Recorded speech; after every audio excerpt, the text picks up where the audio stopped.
If you're looking at a TrailMaster mid-size go-kart, then I'm sure you're wondering, is this the right size for your kid? What all can it handle? What are the pros and cons of this go-kart? And how long is it gonna last? Stick around, I'm gonna show you the good, the bad, and the ugly. Now, ideally, and how the factory rates this go-kart is from ages 8 to 12, but this cart is gonna fit a lot more than that, just depending on the size of your kid and whether or not the adults wanna ride it. So the average size 8-year-old is going to fit in this go-kart, reach the pedals, reach the steering wheel, and have the ability to handle all the different controls at once. If you have a really tall 6 or 7-year-old or a 6 or 7-year-old who is experienced and they've grown up on ATVs and things, they'll be able to just lean forward and push against the seat belts here and still be able to reach all the controls. So that's really a preference. On the 12 years old size, that's sort of the age where the kid is going to outgrow the speed of it, not necessarily the size, and they'll just be ready to move up to something that goes faster and is a bigger full-size buggy. But this go-kart is going to fit any adult all the way up to about 6'1", 6'2". Now, once you get to that height, these bars right here, your knees are going to be bent up and you're going to start banging your shins around. So even somebody taller than that can get in it, but it's not going to be a comfortable ride anymore. This mid-size go-kart is really built for off-road use and for recreation. But it does have this really cool little rack right here that you could balance something on there if you just needed to drive it back and forth around the yard. Or if you're like Seth, you could put a 5-gallon bucket in this passenger seat and go feed the chickens or the pigs or something like that. We also have people who mom and dad jump in it to go down a long driveway on the farm to check the mail, but it's really not made for being on the road or for a lot of yard work or hauling things around. What's your favorite thing to do on the midsize cart? Do donuts. Donuts. It's really good at doing donuts.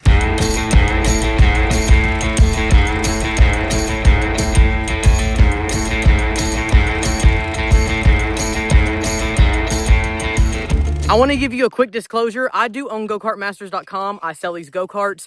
I'm not selling the go-kart. I'm giving you a true, honest review on this go-kart of how our 5 kids ride it, where we ride it on our backyard go-kart track, and I'm giving you the honest truth about the good, the bad, and the ugly. You probably won't hear this from any other dealer. I'm sure you're curious about price. I can't say that in this video because really the prices fluctuate. Every 3 to 6 months, the manufacturer adjusts the prices according to the economy or their new inventory.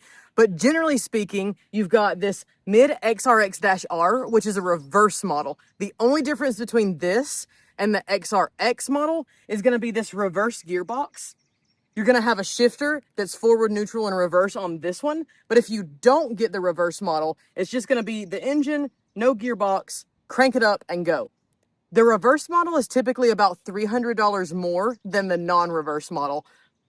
If you want reverse, go ahead and buy it because it's going to cost you close to $1,000 to try to add it after the fact because you need all kinds of parts, but then you're also going to have to do some fabrication because the frame is a little bit different. So don't trick yourself into buying this without reverse, thinking you'll add reverse later. Now, the third option is the Blazer 200R. It is this go-kart, which is the XRX-R, but it has the addition of larger rear fenders, a plastic hood and bumper, and colorful seats in it. Otherwise, exact same cart as what we're looking at here. That Blazer is typically about $300 more than this go-kart. You have about a $600 price range between the base model and the Blazer 200R, but each model, as you go up, is about $300 difference. That doesn't really change even when the prices fluctuate. Now, I know this is a lot of money to spend on a machine when you're not really totally sure if it's going to fit. And if you have multiple children that are going to ride it, it can be a little bit tricky to get one cart that's going to fit everybody. So let me show you a few different situations with my kids and myself of how different sizes fit into this go-kart. This is Seth. He is 10 years old. You can see he's pretty well maxed out the size of the go-kart. He's pretty tall for his age, but you can see his knees are slightly bent. He can touch the pedals, grab the steering wheel. He's got pretty good control and a lot of range of motion there. Finn is 6 years old. He is a little bit short for his age, but still close to average. You can see where his feet fit here. He is a great candidate for a passenger. He can get buckled in. He can ride along. He's going to have a blast. But you can see his feet in comparison to the pedals. He's just not quite there yet. He would need to be another 6 inches tall to even stretch out and another 8 to 10 inches tall to actually drive this himself. Now, the seat will move forward about 6 inches, but even with that, that wouldn't get Finn to where he could reach. So just keep that in mind. Let me grab Zeke, and me and Zeke will hop in and show you what an adult and what an 8-year-old look like. Oh. All right, this is how I fit in the mid-size cart. I'm 5'4", 200 pounds. Now, this is me sitting up straight. You can see, even if I'd had a helmet on, I would be able to fit in this cart, but actually the way that the seats are shaped with the bucket style seats, when I really relax and have the seatbelt on, I have plenty of space in this. Scott is 5'10" and he still doesn't even hit his head when he gets in. You can see my knees are slightly bent, but I've got lots of space here between the roll cage bar. I can reach both pedals and I can steer without the steering wheel hitting my legs. This is a great cart for an adult, whether you want to drive your little ones around, have something fun that you can have drive for yourself, or if it's just something you want to know that you can fit in on the rare occasion. You can see my knees are bent. They're getting pretty close to the steering wheel, but with my hands on the wheel and laid back in the seat comfortably, I've got plenty of space between my knees and my elbows so I can steer pretty well and not feel like I'm all crunched up in the go-kart. All right, this is Zeke in the mid-size go-kart. He's 8 years old. You can see he slid the seat all the way forward. He can put both feet on the pedals with knees bent. When he grabs the steering wheel, you can see that his elbows are bent. He can turn it both directions without hitting his knees. And because he's got the seat all the way forward and 6 inches of growing room, he's not going to outgrow this go-kart until he is much, much taller. A cool thing about this mid-size go-kart with your little ones is that when they first get in it to learn, you can see I'm 5'4". I can get my feet in here. As he's learning, we're driving around. Zeke can grab the steering wheel. He's fully in control. But if something happens, I can shut the switch off. I can push the stop button. I can even reach over here and hit this brake if I need to, or hit the gas pedal if he's a little bit afraid. There's plenty of room to maneuver and to learn with a lot of safety options. We both fit in the seatbelt. I can even reach over here if he's driving a little crooked and I can straighten him up, or put your hands back up there. There's room for me to even reach under him here and straighten him back up when he gets a little bit off course. Okay, I'm pretty well pushing out the max size of this seat as far as the width. But even with me in here, you can see Zeke has plenty of room. He fits in the seat beside me.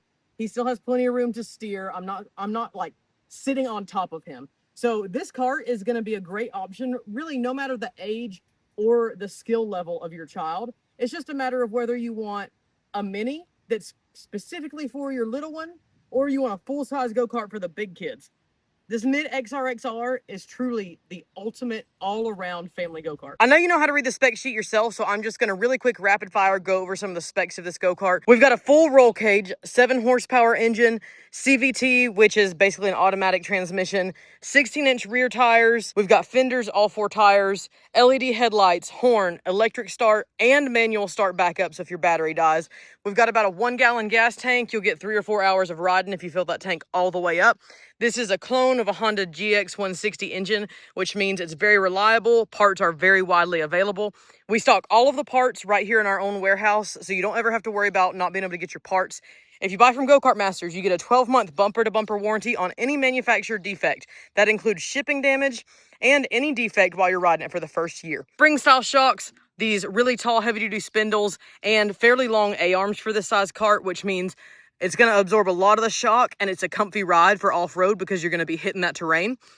We've got a rack and pinion steering. That means inside this steering box, there is a long metal rod with grooves in it. And here at the base of the steering shaft, there is a gear. So when he turns the steering wheel, he doesn't need a lot of strength because these gears are going to do all the leverage for him. It's very easy for him to turn back and forth really smooth and really easy. We've got these bucket style seats with the headrest built in, a 5-point racing harness to really keep you in there nice and secure. We've got normally there is a canopy top on this. You get some shade protection. It's water resistant, not necessarily waterproof, but if you're riding out the sun or the rain, you're going to get that added protection there. We've got an oversized steering wheel, makes for easier turning. On the reverse models, you have this easy forward, neutral, reverse shifting. All right, pull your feet out for a second. We've got a gas pedal and a brake pedal. I like that they're spread apart so kids don't get confused. Hydraulic brakes. It does come with a parking brake. That's what that little latch is. We actually don't particularly like that thing. It tends to flip forward, catch the brake, and then people think that their go-kart is broken down or won't move. It's usually just the parking brake. I recommend just taking it off because it's a pain. It comes with these rubber foot pads, just gives you a little bit of grip so you can put your foot down when you're holding on. For the electric start, we've got keyed power here. We turn it on. We've got a choke plunger here at the dash so nobody has to be working at the engine. We can pull that, electric start here. That'll crank up real easy. We've got a horn button. It's nice and loud. Parents, if you get annoyed, it's super easy to reach down here to the wiring harness and unplug those horns so they're not beeping at you all the time. Then we've got this easy push kill switch. You push and hold, turns the go-kart off, and the key turns the go-kart off. We've got on and off light switch, easy to operate.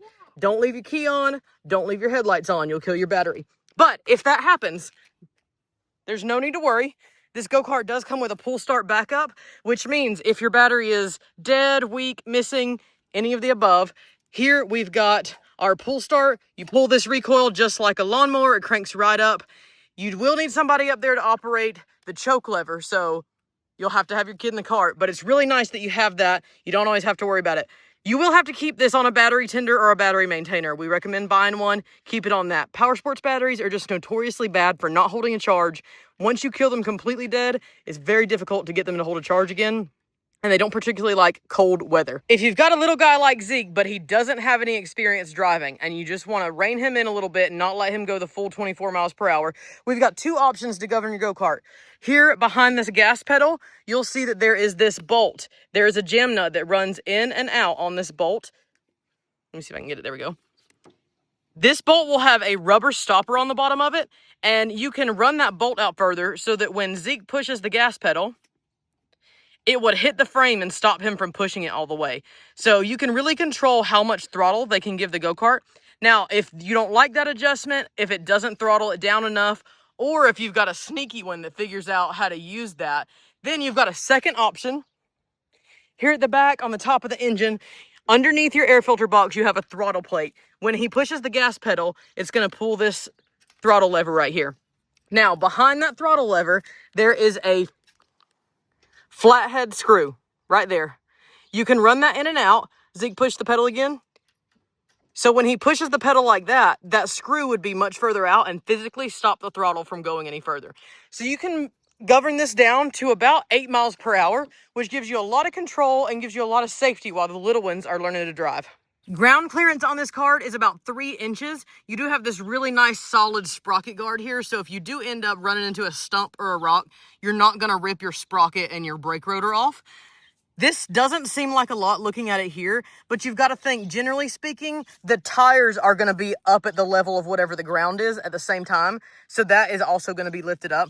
The only time we really see a problem is when kids haven't learned how to avoid obstacles. They'll run straight over a tree stump or they'll run straight into a big boulder. Even then, it typically just glances off to the side and just keeps on running. All right, now for the bad things or the things that are not the best quality.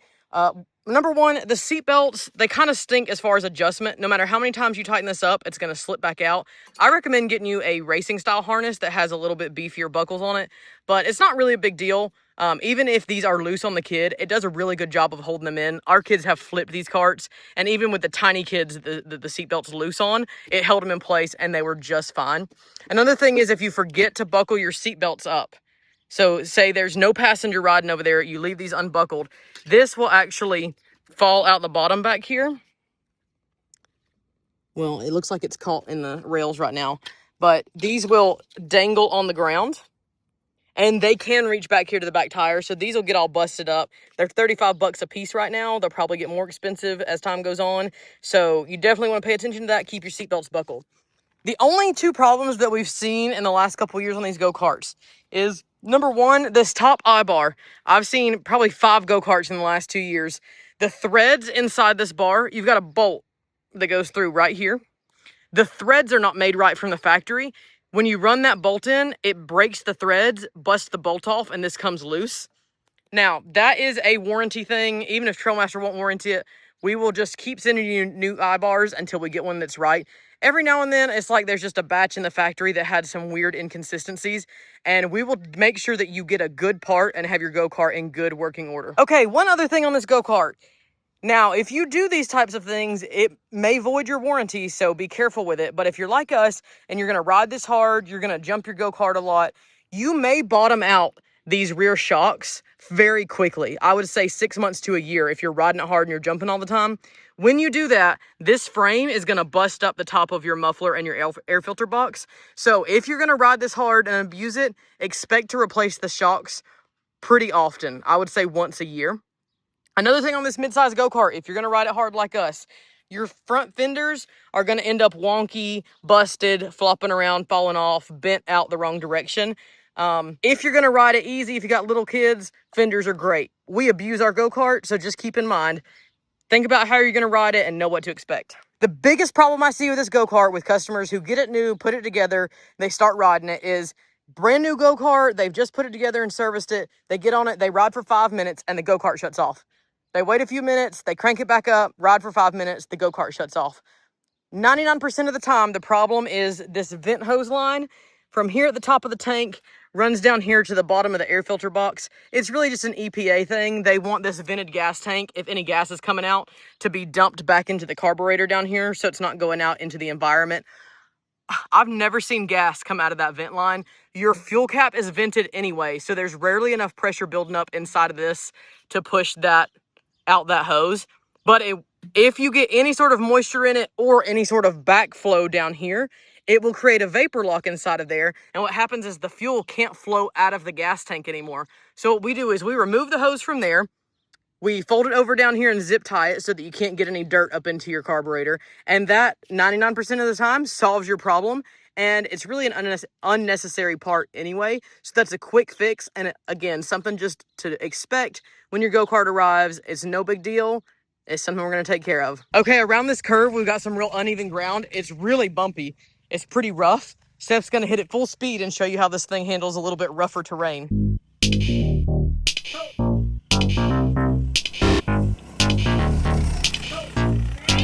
If you've got lots of tall, thick grass or wooded areas, this go-kart is pretty narrow. It'll fit through a lot of wooded areas, and it handles tall grass really well.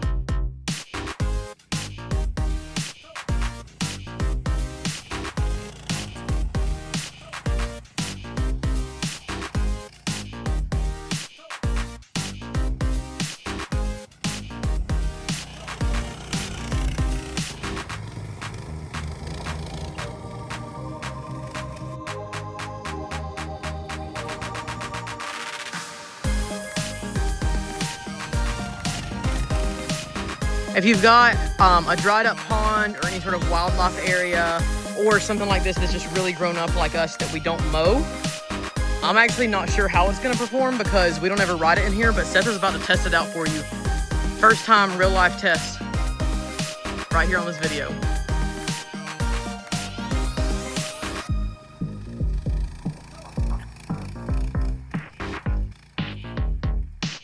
Not a problem. All right, one last test to show you how this cart handles. We got me and Seth. This is a total of close to 350 pounds worth of riders. Seth is gonna drive. I'm gonna show you how we fit in here also. Okay, you can see with my legs in here, I'm pretty well on my side of the cart. Seth is pretty well on his side of the cart. He's got plenty of room to operate, turn the steering wheel. Even with me in here, he can move the steering wheel back and forth. So there's plenty of room in this go-kart to put two pretty decent sized people in. We're gonna take one lap around the track. I don't have a helmet on, don't do it like I do. We're gonna just take it easy and show you what it looks like to cruise around a mom and a son in your mid-size go-kart.